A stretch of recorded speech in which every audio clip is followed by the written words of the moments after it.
Hola, ¿sabías que la educación en México tuvo sus bases en la Revolución Mexicana, época de grandes acontecimientos, cambios político-social, personajes históricos, así como filósofos y grandes defensores de la patria, del águila y el nopal? Ven y asúmate a mi podcast. Vive conmigo esta gran aventura.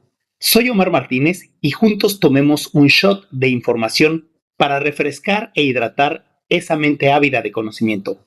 ¡Comenzamos! El historiador Lorenzo Meyer dice que el Estado Nacional en la Revolución estaba ligado por completo a Porfirio Díaz y cuando se cae el régimen, pues todo se va con él.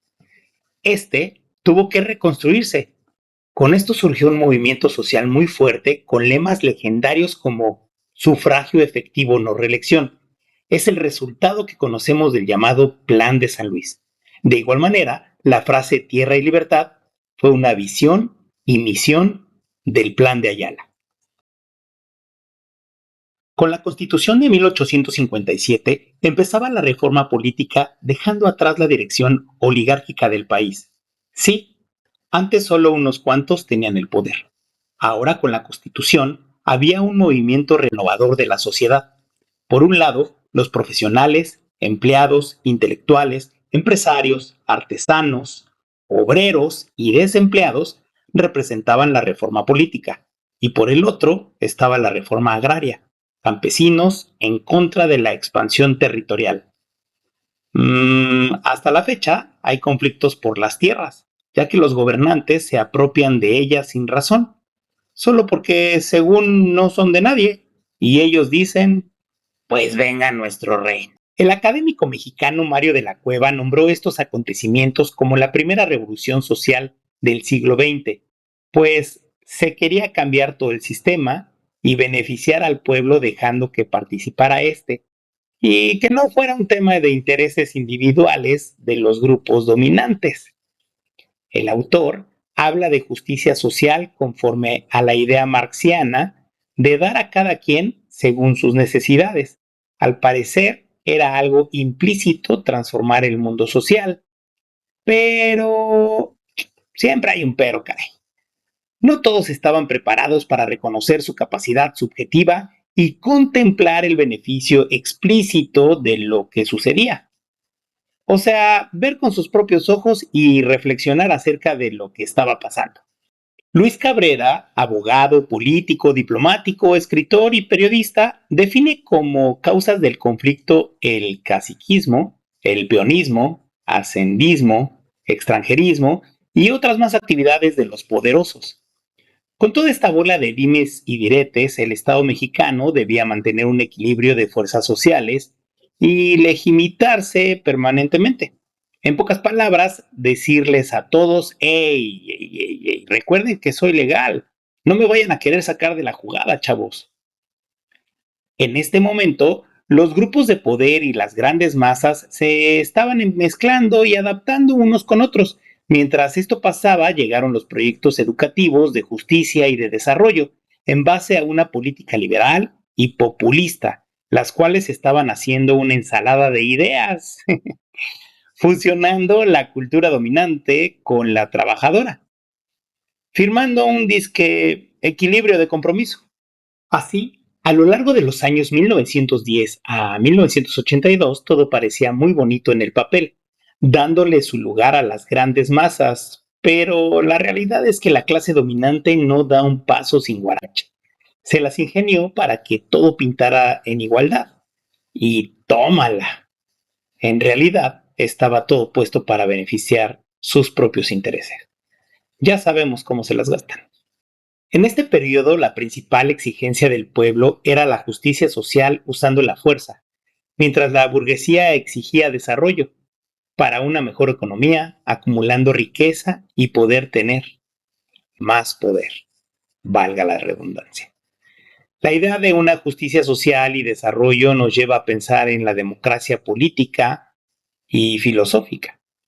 La educación en México no solo se forma con la redacción del artículo tercero de la Constitución, ya que su formación ha tenido diferentes enfoques de lenguaje tanto liberal como popular. El plato fuerte de la filosofía de la educación en México se nutre de varias corrientes filosóficas como el marxismo, espiritualismo, el pragmatismo y algunas otras en menor proporción. En base a estas se ha desarrollado el rumbo de la educación en nuestro país a lo largo de la historia, con cambios significativos en la justicia social y el desarrollo. En este periodo revolucionario de gran inestabilidad, surgen guerreros con ideales de libertad, interesados en mejorar la calidad de vida de los mexicanos. Por esta razón, algunos estados se volvieron autónomos en la cuestión educativa y cada uno de ellos buscó destacar en este ámbito. Tal fue el caso de Durango, Coahuila, Yucatán y Tabasco. El país se planteaba la necesidad de popularizar la educación.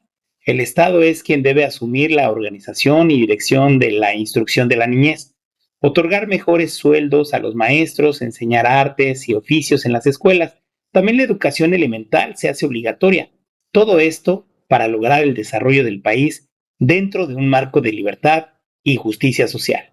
En 1915, la legislación zapatista expidió la ley sobre la enseñanza de manera general, en la cual se planteaba la prohibición del clero a impartir educación. Para llevar la educación a todo el pueblo y además que ésta contribuya al desarrollo económico del país, se importan pedagogías extranjeras. Son 4 los modelos que entran al país y que se ponen en práctica. Estas son el proveniente de Norteamérica con un enfoque progresista representado por John Dewey, de Europa, que enfatiza la acción, de España con un enfoque racionalista y científico, su creador el pedagogo Ferrer Guardia. Su influencia se nota en los estados de Yucatán y Sonora, y así propone la coeducación de sexos y la coeducación de clases. Es libertaria, laica y busca la emancipación. De Rusia, llamada educación socialista, basada en la pedagogía de Makarenko, que vincula la educación con el trabajo productivo. Todas estas corrientes están consideradas vanguardistas dentro de la escuela nueva. Creen en un proceso activo basado en la experiencia y el hacer. Se centran en los intereses de los niños, en que éste se desarrollará integralmente por unos programas flexibles, sin horarios fijos. Estos se oponían a las lecturas o textos preparados, a un maestro autoritario y a un ambiente represivo. Por el contrario, el maestro debe de ser un guía, orientador y facilitador de actividades que promuevan el aprender haciendo, creando un vínculo de cooperación en un ambiente democrático. Hey, ¿dónde he escuchado esto? Y bueno, pues ya para finalizar esta primera parte de nuestro podcast de la educación en la Revolución Mexicana, llegamos a un gran personaje creador y defensor de la lucha social por la educación en nuestro país, José Vasconcelos, filósofo, maestro, abogado, escritor y político que buscó la redención de los oprimidos. Vasconcelos consideraba que la universidad debía participar directamente en programas sociales a nivel nacional para los marginados. Durante su periodo como rector incorporó a los universitarios a una campaña nacional de alfabetización.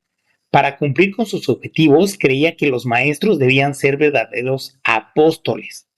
Recurrió a maestros improvisados, es decir, personas que supieran leer, escribir y hacer cuentas para que fungieran como maestros ambulantes que estaban bajo la tutela de los maestros rurales.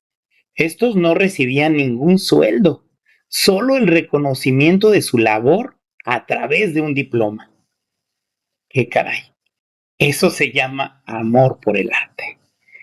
Podemos hablar y dedicar todo un podcast a este gran filósofo mexicano, pero sí, esa es otra historia. Hasta la próxima. Soy su servidor, el maestro Omar Martínez. Recuerda, asómate y vive una gran aventura en mi podcast. Adiós, sayonara, au revoir. Ahí nos vidrios. Hasta la próxima.